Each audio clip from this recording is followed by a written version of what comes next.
Le Seigneur soit avec vous. Et avec votre esprit. Évangile de Jésus-Christ selon saint Matthieu.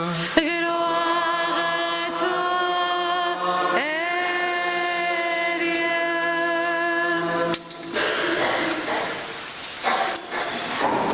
Après le sabbat, à l'heure où commençait le premier jour de la semaine, Marie-Madeleine et l'autre Marie vinrent faire leur visite au tombeau de Jésus. Et voilà qu'il y eut un grand tremblement de terre. L'ange du Seigneur descendit du ciel, vint rouler la pierre et s'assit dessus. Il avait l'aspect de l'éclair et son vêtement était blanc comme la neige. Les gardes, dans la crainte qu'ils éprouvèrent, furent bouleversés et devinrent comme morts. Or, l'ange s'adressant aux femmes leur dit : vous soyez sans crainte. Je sais que vous cherchez Jésus le crucifié. Il n'est pas ici car il est ressuscité comme il l'avait dit. Venez voir l'endroit où il reposait.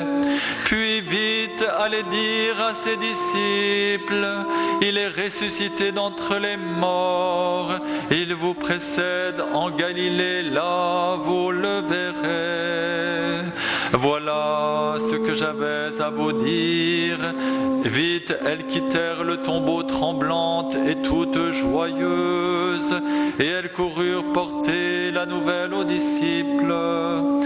Et voici que Jésus vint à leur rencontre et leur dit : je vous salue. Elles s'approchèrent et lui saisissant les pieds, elles se prosternèrent devant lui. Alors Jésus leur dit : soyez sans crainte, allez annoncer à mes frères qu'ils doivent se rendre en Galilée, c'est là qu'ils me verront. Acclamons la parole de Dieu.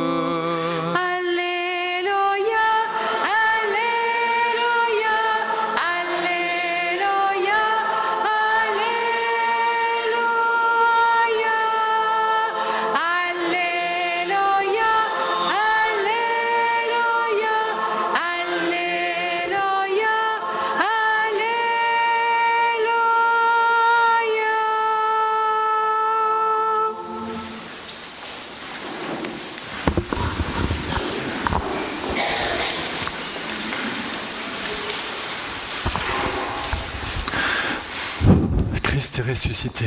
Il est vraiment ressuscité. Christ est ressuscité. Il est vraiment ressuscité. Christ est ressuscité.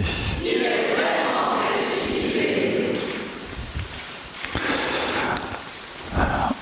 On est croyants là tous ? Bon, très bien.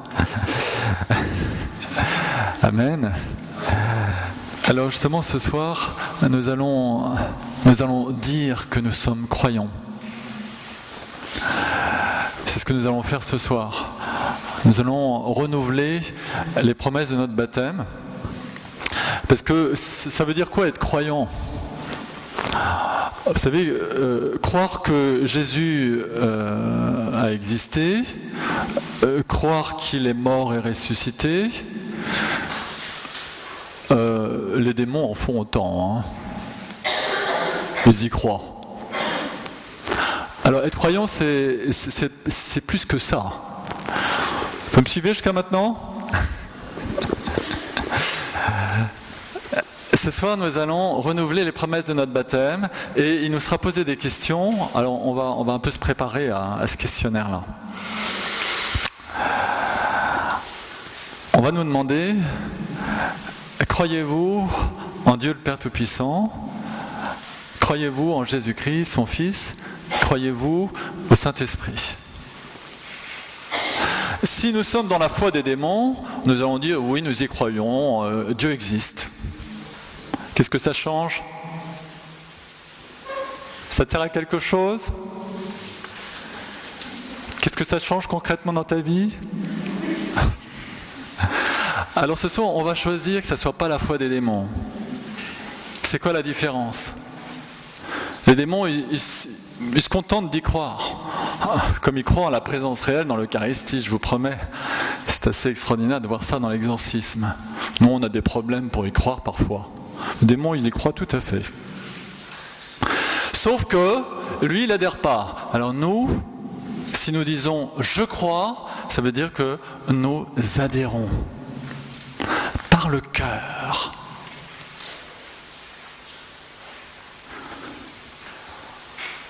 Ça veut dire que nous acceptons de faire alliance avec Dieu. C'est ça ce que ça veut dire. Je crois. Frères et sœurs, est-ce que nous acceptons d'appartenir à Jésus? C'est ça la question qui nous sera posée tout à l'heure finalement. Car dire je crois en Dieu sans vouloir lui appartenir, c'est se tromper de registre. C'est plutôt choisir la foi des démons, ils y croient aussi. Nous, ce soir, l'enjeu pour nous, ça va être de dire je crois, mais en ne se trompant pas sur le sens du mot croire. J'adhère, je lui appartiens. Sa loi, ça va devenir ma loi, c'est ma loi.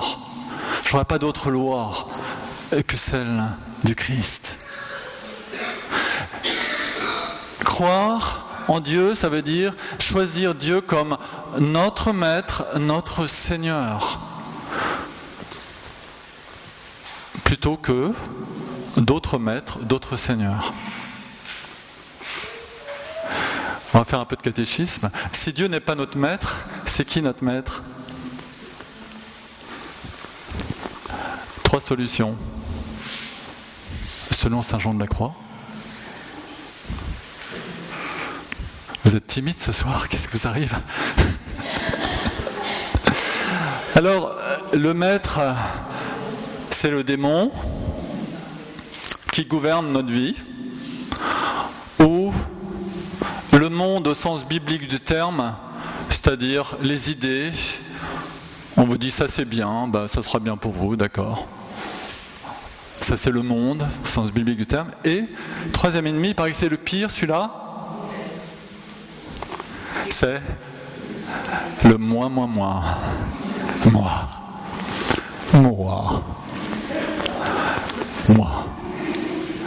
Tu crois être libre parce que tu fais ta volonté. Sache que ton moi, enfermé dans sa bulle, dans son bocal, il est complètement déterminé et influencé par le monde et le démon. Ce soir, frères et sœurs, nous allons affirmer notre foi. Affirmer que nous sommes des hommes et des femmes libres qui avons décidé d'adhérer à celui qui nous crée, qui nous sauve, plutôt que d'adhérer au moi, qui nous enferme sur nous-mêmes et qui nous met à la merci du monde et du démon, au sens biblique du terme. Les questions qui vont précéder, c'est: renoncez-vous à Satan? Alors, bon, en fait, on a tous envie de dire oui, on y renonce. Hein. Enfin, j'espère en tout cas. Non, c'est un peu grave. Bon, sauf qu'on va être un peu plus concret. Si on prend par exemple la prière de saint Éphrem le Syrien, vous avez prié avec la prière de saint Éphrem le Syrien pendant le carême, je suppose. Seigneur et maître de ma vie, éloigne de moi l'esprit de paresse, découragement, domination et de vain bavardage. Parce que pour saint Éphrem le Syrien, ça c'est les 4 démons les pires. Bon, alors ça va être plus concret. Renoncez-vous à Satan, on va dire oui, on renonce à Satan. Donc on renonce à la paresse. La paresse, c'est terrible, parce que la paresse, c'est le truc qui fait que tu ne choisis pas la vie complètement. Tu choisis la vie quand c'est agréable, et quand c'est pas trop agréable, tu préfères rester au lit, quoi. D'accord ? Alors ça, c'est un véritable poison, parce qu'on ne va pas jusqu'au bout de la vie, on ne saisit pas la vie entièrement. C'est pour ça que Saint-Éphrem, le Syrien, commence par la paresse. On va renoncer à ça ce soir. Ça marche ? Le découragement. Le poison du découragement. Avec Dieu, on sait qu'il n'y a pas d'impasse. Parce qu'on va marcher ensemble. Il est le chemin. Si toi, tu as l'impression d'être dans une impasse, par la foi et l'espérance, tu vas adhérer à lui. Et le chemin, il est ouvert. Même si dans ta tête, avec les yeux qui sont les tiens, tu ne vois pas plus loin que le bout de ton nez. On va renoncer au découragement. Vous savez, il y a une résolution que la petite Thérèse a prise le jour de sa première communion. D'ailleurs, je l'aime dans mon bureau pour ceux qui connaissent. Je ne me découragerai pas. Jamais. Une bonne résolution. Renoncez-vous à Satan. Renoncez-vous au démon du découragement. On peut prendre quand même la décision ce soir. Sinon, c'est un peu vague. Ouais, je renonce à Satan. Puis, tout à l'heure, on aura tout oublié. Alors, on renonce à la paresse, au découragement. On renonce aussi à l'esprit de domination. Vous savez, ce qui fait qu'on a envie de manipuler. Et on renonce aussi au vain bavardage. Ça, c'est plus difficile. Bon, voilà. Demandons au Saint-Esprit que nous puissions nommer les mauvais esprits qui nous pourrissent la vie. Que nous puissions les nommer. Ce ne sera peut-être pas les mêmes. Les petits et les gros démons qui tournent autour de nous pour nous pourrir la vie. Ça aide de pouvoir les nommer pour dire « j'y renonce ». Au nom de Jésus, je renonce à ce mal-là. Bon, parce que sinon, si vous voulez, c'est intéressant, les rituels, mais ça ne sert pas à grand-chose si ça n'est qu'un rituel. C'est pour ça qu'on s'y prépare. Il y en a une qui est traumatisée par là. Voilà. Ben, je pense qu'on est à peu près prêt pour vivre ce renouvellement de notre baptême. Le baptême, ça veut dire plonger. Plonger dans la personne du Christ. Complètement. C'est une totalité. Alors ce soir, nous demandons à être plongés entièrement dans la personne du Christ. Que nous lui appartenions 100%, pas seulement quelques heures par-ci par-là, 100%. Voilà l'enjeu de cette soirée. Alors bénissons le Seigneur, parce que c'est lui qui nous a aimés le premier, c'est lui qui nous a tirés des ténèbres. Et la résurrection du Seigneur, c'est sa victoire. La mort est morte. Si nous adhérons au Christ, la mort n'est plus la mort. C'est un passage. Et cette victoire, c'est la nôtre, frères et sœurs. Oui, si nous adhérons à lui. Si nous adhérons à lui, c'est notre victoire. Voilà pourquoi cette veillée pascale est tellement importante. Nous allons nous saisir ce soir de la victoire du Christ. Elle est pour nous, elle est pour toi. Pour chacun. Si tu te saisis du cadeau qu'il te fait ce soir en disant « Je renonce à mes démons et je crois, j'adhère, tu es mon Seigneur et mon Dieu, je t'appartiens. »